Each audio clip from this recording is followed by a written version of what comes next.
Hi, it's Reverend Chris Taylor here. I'm the Anglican chaplain at Loughborough University. And during this time of lockdown and social distancing and probably isolation as well, I've been reflecting on loneliness.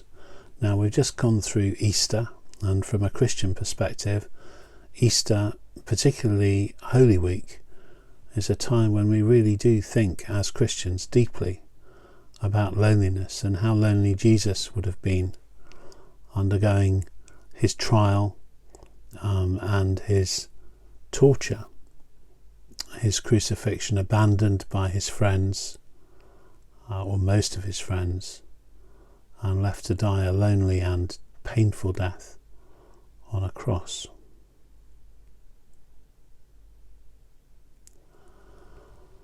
And yet, Jesus is resilient and strong.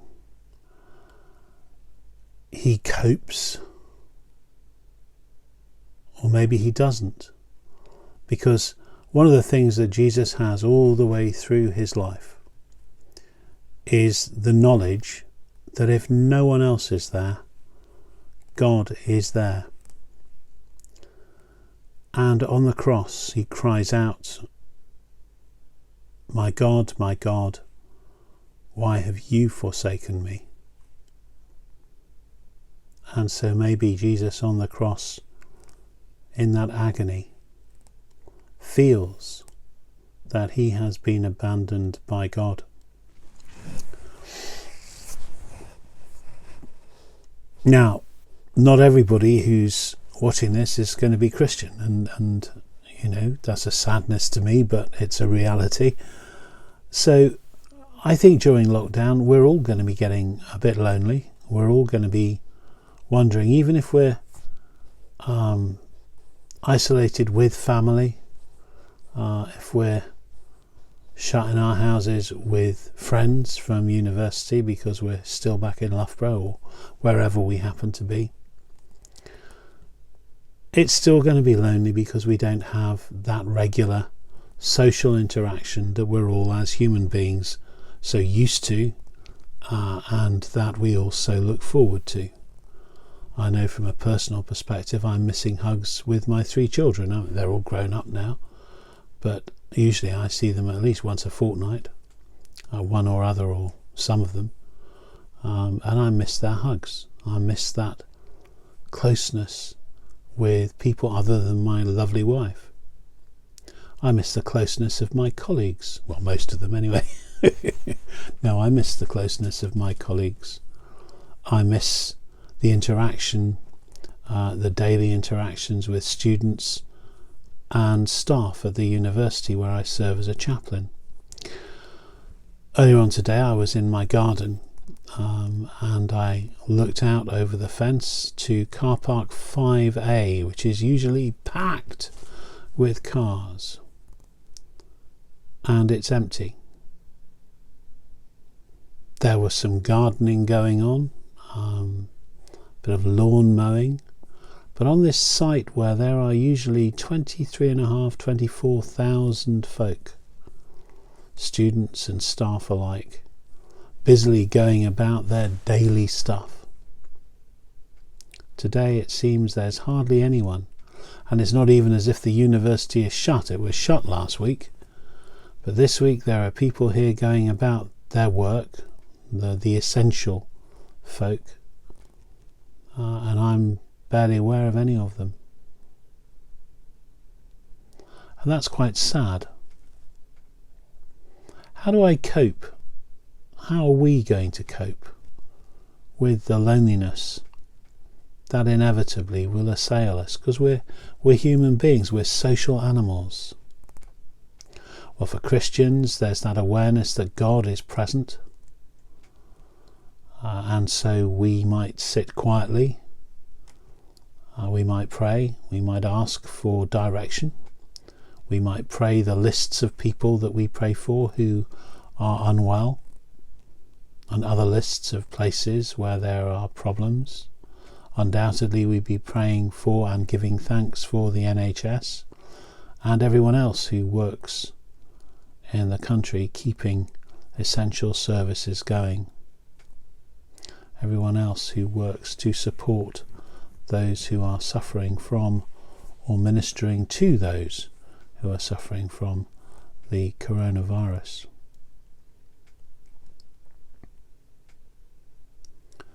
But in the midst of all those lists that Christians pray, sometimes we forget that we really want to be in relationship. And we want to be in relationship with God. And if all we do is talk, then there's no chance to hear what God has to say. And sometimes in silence there is fellowship, not only for Christians with God, but for individuals. You know that expression, touchstone? Well, I've got a little stone here. I've got another one over here, actually. This is a stone from the North Beach on Iona. So I know its provenance. I know almost within 100 metres where I picked it up from. And I know I've had it for over a decade. And it reminds me of the times that I've been on Iona. I wouldn't say it was a very busy island.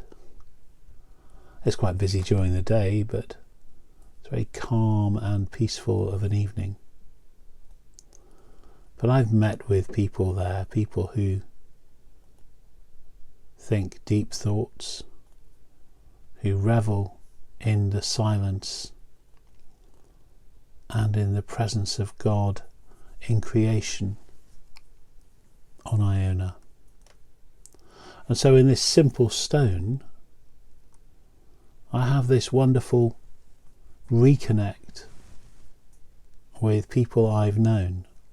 And there may be other things in your house or about you that reconnect you with places. Some people have plants in their garden that reconnect them with a garden that they've been to before, or a friend's house, or particular friends.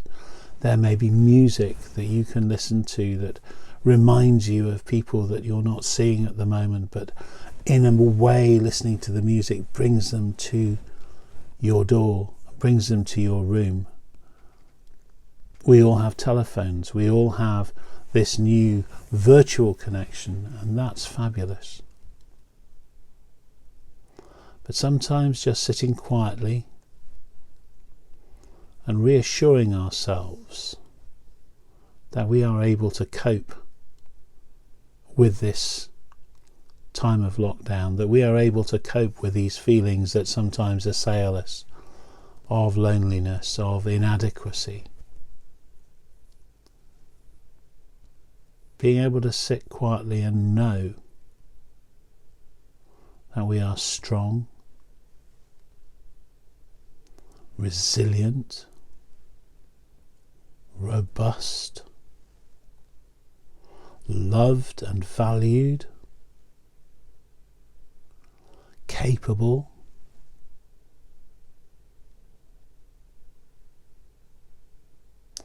all those positive things that we know deep down are true of ourselves but rarely acknowledge. That's a good thing to do with silence. Might be worth just ringing an old mate, someone you haven't thought about for a while, just touching base, saying hi, maybe even Zooming them, or getting in contact with them on WhatsApp or Messenger. Maybe even write a letter. Some people are doing very strange things during the lockdown.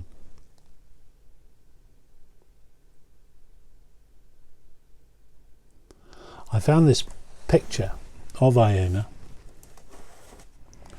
a photograph taken by a chap called David Coleman, not the David Coleman from Grandstand, but another David Coleman who takes beautiful photographs of Iona and Mull.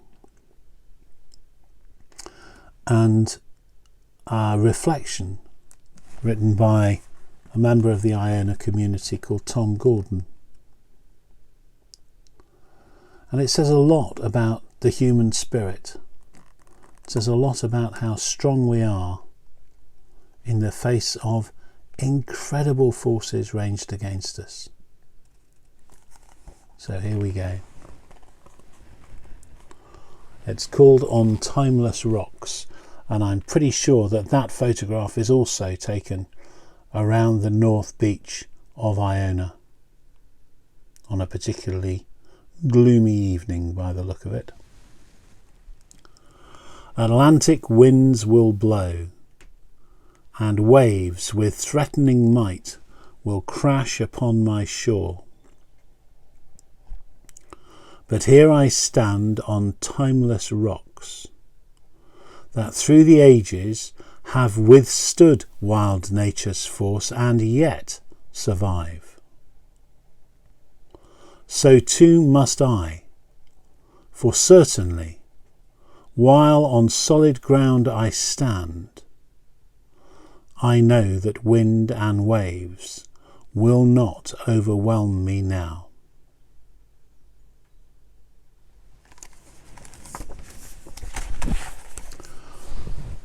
I pray that all of us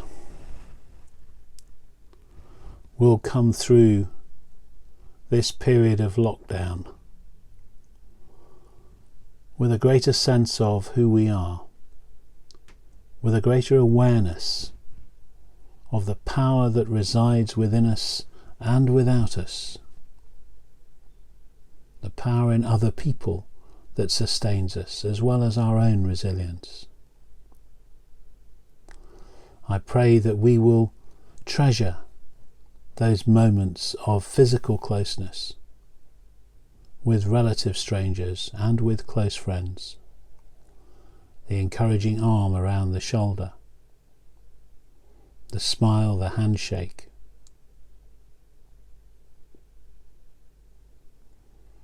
We are social animals.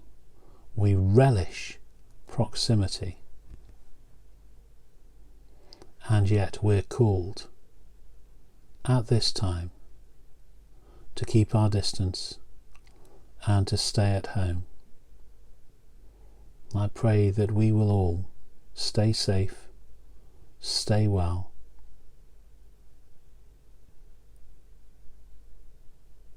and know that we are loved.